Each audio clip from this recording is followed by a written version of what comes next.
One, two, get down. Bonjour à toutes et à tous, installez-vous, c'est l'heure de votre thérapie pop. Paid the cost to be the boss. Paid the cost to be the boss. I paid the cost to be the boss. Chers amis, bienvenue à bord pour ce nouvel épisode de Thérapie Pop, l'émission qui décrypte pour vous la musique contemporaine des années 50 à demain. Nous sommes comme chaque semaine ravis de vous retrouver pour 26 minutes de culture musicale. Et comme à l'accoutumée, pour notre plus grand plaisir, c'est Gauthier qui nous prendra par la main aujourd'hui. Salut Gauthier. Salut Théo. Et si vous nous suivez les amis, vous n'êtes pas sans ignorer que la semaine dernière, nous vous avons proposé un best-of pop-rock de ce qui était sorti l'année dernière. Si mes souvenirs sont bons, vous avez promis de s'attaquer aux autres styles musicaux cette semaine. Alors, on va pas se dédire et on va commencer par la catégorie les rois du classement comme la semaine dernière avec pour débuter mon cher Gauthier du hip-hop. Tu voulais nous parler de Kendrick Lamar et de Benny Butcher. On t'écoute. Ouais, alors c'est plus pour marquer le coup parce que pour la première fois, je crois, depuis qu'on fait Thérapie Pop, c'est-à-dire 4 ou 5 ans, le haut du panier n'est pas trusté par des albums de rap R&B, c'était souvent le cas. Et on va pas s'en plaindre. Mais il y a des trucs qui sont bien quand même. Mais là, il n'y en a pas eu beaucoup. Benny the Butcher n'y est pas du tout, pour la peine. Il y a un peu Kendrick Lamar avec son album GNX, dont je parlerai pas parce qu'on l'a chroniqué il y a un mois, je crois, grand max. Donc vous référerez à notre précédente chronique. J'ai mis Benny the Butcher parce que j'adore ce gars et qu'il est dans aucun classement. Et c'était pour rendre un peu quand même hommage au rap. Je pense que peut-être l'année prochaine sera plus chargée en album rap parce que là vraiment c'était un peu le désert de Carpath, tout du moins en grand album rap. Théo, Germany Gradation de Benny the Butcher.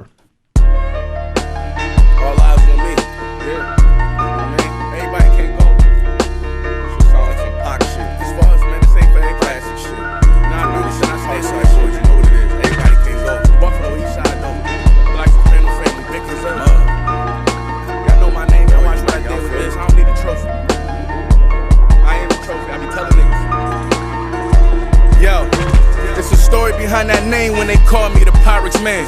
Like them 2 bricks from Doug and Poppies from Kazakhstan. I never sold meth, but I know fat 1,000 yens. You go D'ing off this shit if you bag and don't wash your hands. Me, teary-eyed and gullible, I lived it with a mother who struggled through addiction. I know every side to drug abuse. For life got this comfortable, it's been a few niggas who still in they same position because I bond indestructible. It go both ways. Auntie spent the 30 on that rock and a nigga who served her. Oh, a plug who thirsty for that knot. Bon, c'est vrai que c'est cool quand même, Benny the Butcher. Ah oui. Ouais. On poursuit dans un registre un petit peu plus coolos avec Nala Cinefero, une jeune belge basée à Londres qui pratique le jazz. Son deuxième album intitulé Endlessness est sorti en septembre. Lui, c'est à Cam, ça Gauthier. C'est l'ovni du classement. L'année dernière, je crois qu'on avait parlé de l'album, tu sais, du gars de comment il s'appelle, de Outcast. Ben là, c'est un peu celui-là, cette année, l'ovni, dans énormément de top 10, voire top 20 des classements de fin d'année. Pourquoi ? C'est 10 pistes, tout appelé Continuum. Alors 1, 2, 3, 4, 5, 6, 7, 8, 9, 10. C'est plus simple. Ouais, au moins tu te prends pas la tête pour le nom des chansons. Pour un album jazz, et pourtant on a parlé de Keith Jarrett, Théo, en début de mois, un peu comme Keith Jarrett, relativement facilement accessible pour du jazz, et surtout résolument moderne. 45 minutes à t'écouter peinard, tranquille, en fond, t'as aucune minute que tu regrettes. Alors tu me diras, Théo, pourquoi pas dans les chouchous ? Parce qu'en fait j'y connais rien en jazz et que je me permettrai pas non plus de placer ça comme un connaisseur. Mais t'as su l'apprécier. Et oui, j'ai su l'apprécier et il a été salué très largement par la critique mondiale, on va dire. Je te propose, pour être original, la première piste, Continuum 1.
toujours difficile de faire apprécier un album de jazz avec un extrait de 30 secondes. Ouais, voilà. mais c'est pas désagréable en tout cas à l'écoute. On enchaîne avec MKG, l'américain présenté comme l'un des guitaristes, qui est pas si ancien au final, parce que je crois qu'il a 29 ans. Ouais. L'un des guitaristes les plus talentueux des dernières années. Il a sorti son premier album, lui, en février. Gauthier, on en pense quoi de ce Two Stars and the Dream Police ? Alors je précise parce qu'on a dit que la première émission était pop rock et la deuxième plus autre. Vu qu'il y a eu assez peu de production marginale, vous allez retrouver quand même pas mal de pop et de rock. C'est possible. Voilà, mais peut-être plus atypique que ce dont on a parlé lors de la première émission. Maggie, il est dans énormément de top 10 des classements, on va dire, des magazines diverses et variés de musique, comme étant présenté comme étant le porte-étendard de l'indie pour cette année, de l'indie music pour cette année. Alors je m'y suis plongé, Théo, c'est le cas de le dire, parce que c'est un album qui semble tout droit enregistré au fond d'un lac. C'est plein de reverb, plein de sons très distants, étouffés, et je peux pas dire que j'en sois sorti extrêmement chamboulé pour ma part. Je trouve ça assez convenu, c'est très très proche des premières productions un peu de Bon Iver, au fond d'un lac par contre, de Talk Talk par contre, j'ai lu aussi de Phil Collins, et c'est pas faux, il y a 2-3 trucs qui y ressemblent. J'ai vu aussi par contre que c'était comparé à Prince, là il faut pas déconner, c'est nettement moins rigolo que du Prince, on s'emmerde nettement plus en écoutant Maggie. J'ai réussi quand même à en sortir quelques pistes satisfaisantes, je pense notamment à la chanson I Want, Théo, que je te propose d'écouter maintenant.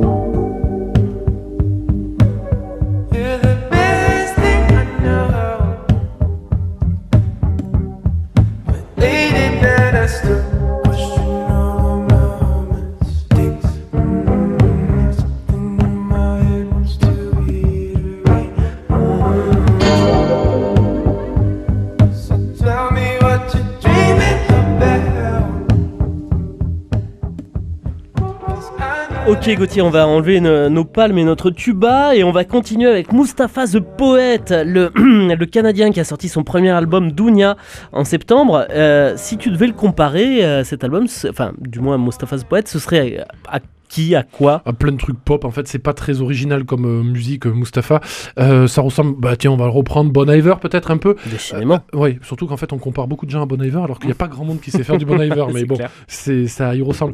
C'est nettement moins original par exemple que Maggie, c'est vrai, mais au fond c'est pas moins agréable à écouter, loin de là. Voilà, c'est peut-être un peu l'album pour les oreilles un peu feignantes qui veulent se jeter dans un album pop bien ficelé et bien foutu. Tu te fais prendre en charge par Mustapha et t'écoutes ça d'une traite sans difficulté. Je peux pas dire non plus que ça soit transportant, mais voilà, j'ai pensé un peu à nos auditeurs qui veulent rentrer dans des trucs sans trop prise de tête. Mustapha est là pour là. Théo, je te propose un extrait de cet album Dounia, la chanson What Happened Mohamed.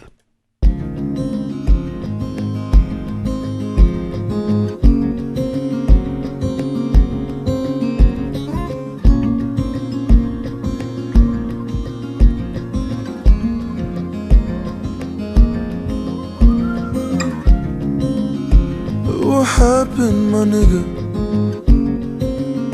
We were laughing, my nigga. We were on our own. They were casting stones as you were dancing, my nigga. Your father's taxi, the alleys you met me in, voices you heard but you would never let me in, hospitals you sat in, the nurses they left me with.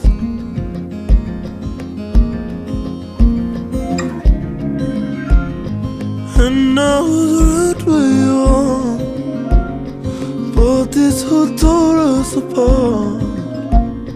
I don't blame you for losing your heart. Are you lonely, my nigga? Très belle voix quand même, Mustapha. oui. Ouais.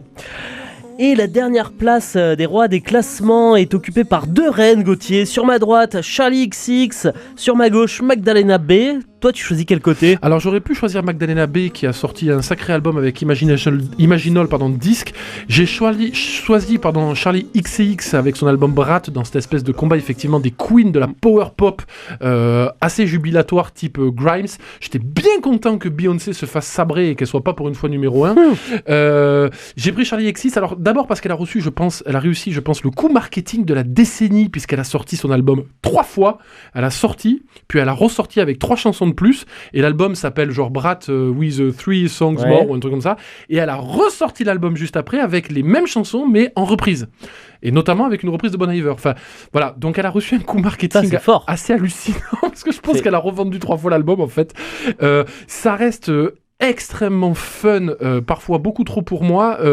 Elle a fait un truc qui est mi-musique de club, mi-électropop, mi-power pop. Elle s'est vraiment marrée. Et Charlie XCX, alors on la connaît pas forcément extrêmement bien, on va dire, en Europe, mais c'est un monument de culture pop aux États-Unis en tout cas, très très connu. Je crois que l'expression brat est rentrée dans le langage américain. Voilà, c'est vraiment cool. Alors Théo, j'ai pensé à toi encore une fois. C'est un album qui peut envoyer beaucoup de bois et je sais que c'est pas trop ton truc. Alors je t'ai dégoté la chanson I Think About I All the Time, qui est une chanson vers la fin de l'album et qui est justement dans la réédition de l'album avec que des reprises, qui a été reprise avec Bon Iver. Voilà. Je peux l'écouter en buvant une verveine alors. Tu peux t'en sortir Théo, toi, parce qu'il y a d'autres trucs qui envoient vraiment de la musique de club, quoi, qui font quasiment penser à des productions d'Headbanger, quoi. D'accord. Elle s'est vraiment marrée, mais c'est très original. Enfin, c'est pas très. Enfin, si, c'est original et elle ose des trucs qui sont vraiment vraiment cool, un peu comme Grimes en fait. C'est assez chouette. Donc voilà, Charlie XCX avec l'album Brat et la chanson I Think About It All the Time.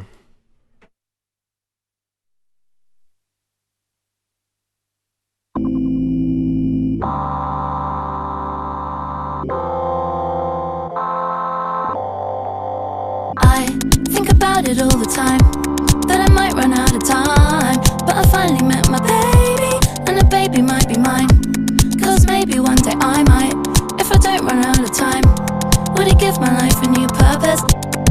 I was walking around in Stockholm, seriously thinking about my future for the first time. It was ice cold, playing demos on my iPhone. I went to my friend's place and I met their baby for the first time. How sublime, what a joy, oh my, standing there, same old clothes she wore before, holding her child, yeah. She's a radiant mother and he's a beautiful father.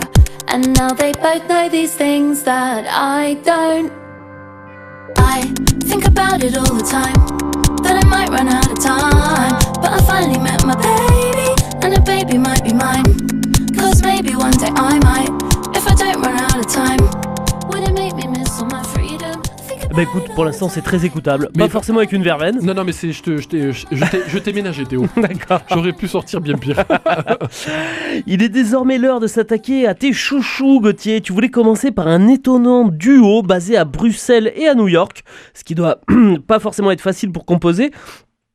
Le duo se nomme Fievel is Glauque et ils ont sorti Wrong Weakness en octobre dernier. Tu nous en parles ? Je voulais saluer cet album et la bravoure musicale de ces mecs qui ont sorti un truc mais qui est tellement musicalement osé, travaillé, etc. Je crois que c'est un monsieur et une dame. Hein. Ouais, mais qui, ce mec en général, ça aurait pu sortir chez Tricatel et Estampillé a pris le marche. Je sais pas si tu te souviens des albums d'April March. Bien. Mais c'est exactement pareil. Ouais. C'est incroyable, c'est pop, mais c'est une pop qui tient pas en place. Je pense que dans une seule de leurs chansons, il y a autant d'accords que sur toute la discographie de Taylor Swift. C'est vraiment hyper fun. Allez-y pour ceux qui veulent un peu solliciter leurs oreilles et qui veulent un peu se tester. C'est envolé, c'est léger, c'est pas compliqué à écouter, mais voilà, c'est les mélodies, je peux pas le dire différemment, ne tiennent pas en place. C'est de la haute voltige musicale, c'est très drôle. Je te propose un extrait de As Above, So Below et tu verras vraiment. Je pense que Bertrand Burgala n'aurait pas été triste de les mettre chez Tricatel.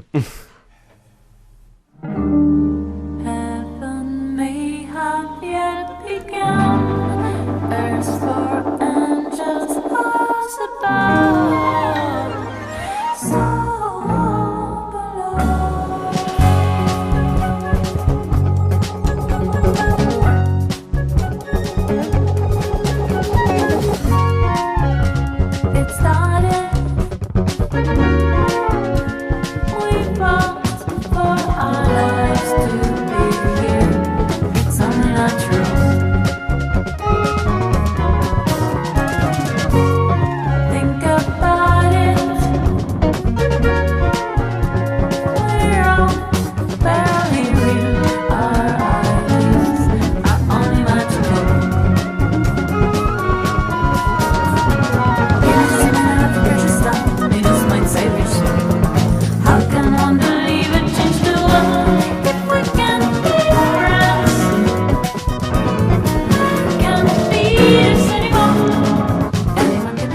Alors vous aurez noté qu'on n'a toujours pas trouvé le refrain, c'est normal. Il y en a pas. C'est Fever is Glock, c'est incroyable, c'est très drôle. On va continuer dans la prise de risque musicale, Gauthier, avec Astrid Sonn et son album Great Doubt. La Danoise établie à Londres a sorti son 3e album, donc Great Doubt, en janvier dernier.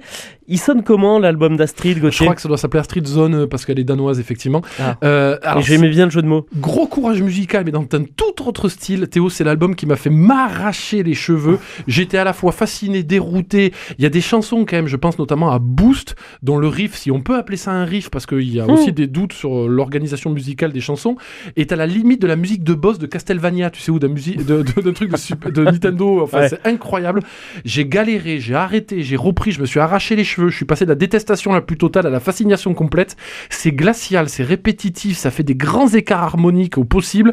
Puis merde, la pochette, allez la voir, t'as l'impression qu'elle va t'arracher les dents et les yeux en même temps. Elle a un sourire qui est terrifiant. Je vais voir ça de ce pas. Mais auditeur curieux, auditeur qui ne cherche pas des opérations, des prods calibrés, auditeur qui ne cherche pas du easy listening, comme on dirait, foncez, vous serez pas déçus du voyage. Ouais. C'est vraiment une expérience musicale très particulière. Théo, là encore, j'ai pensé à tes oreilles, j'ai essayé d'en choper une qui est relativement facile d'accès. C'est Say You Love Me. C'est vraiment un ovni pour la peine et c'est vraiment très chouette. Astrid Sonn.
Et tu voulais désormais évoquer une petite pépite, mon cher Gauthier, comme tu aimes aller dénicher.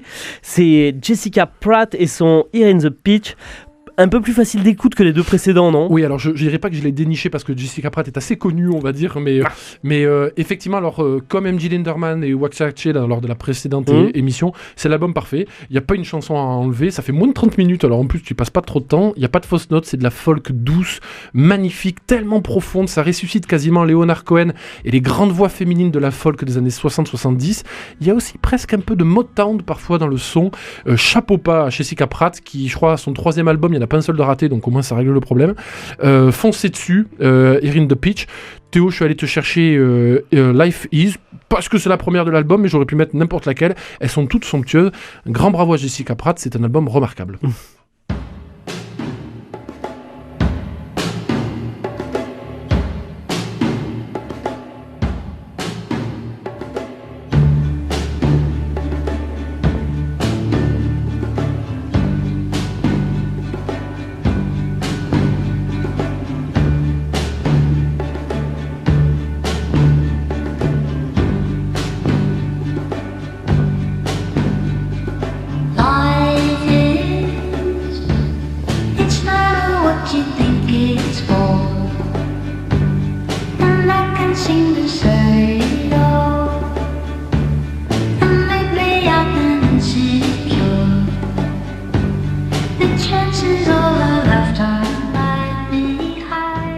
Fonce dessus, mon cher Théo, ça te plaira, ça.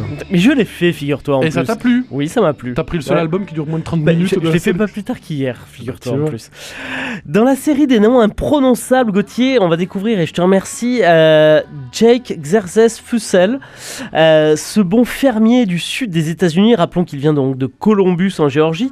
Il est revenu en juillet avec un 5e album studio intitulé When I'm Cold, ce qui doit pas arriver souvent, cela dit. C'est du bon, Gauthier. Alors, celui-là, tu peux dire que je suis peut-être peut-être aller le dénicher, Théo, parce que c'est pas le gars le plus connu de... Jake Success Fussell. Ouais, voilà.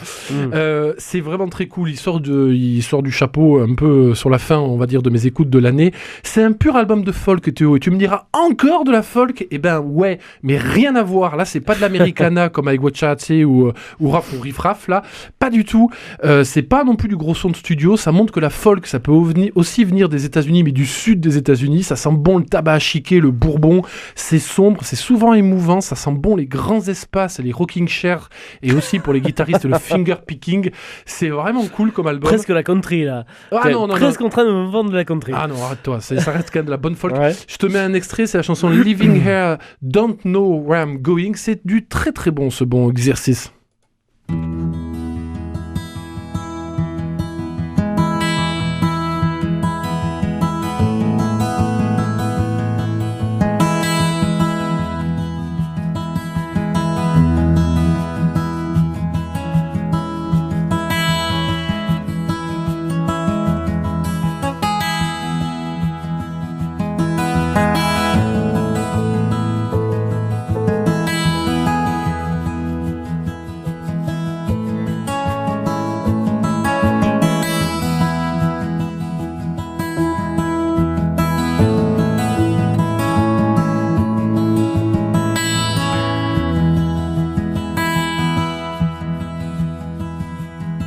Leaving here, don't know where I'm going.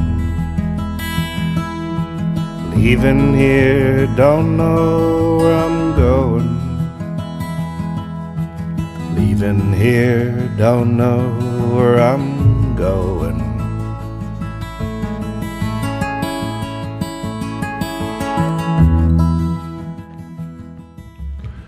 Bah oui, c'est mignon ça. Ouais, ça sent le rocking chair. C'est imprononçable. Ouais, c'est clair. C'est imprononçable, mais c'est chouette. On achève ce Florilège 2024 avec Cindy Lee Gauthier. Alors Cindy, elle se prénomme Patrick à la ville, et avant de se déguiser en drag queen, ce dernier était le chanteur du groupe canadien Woman.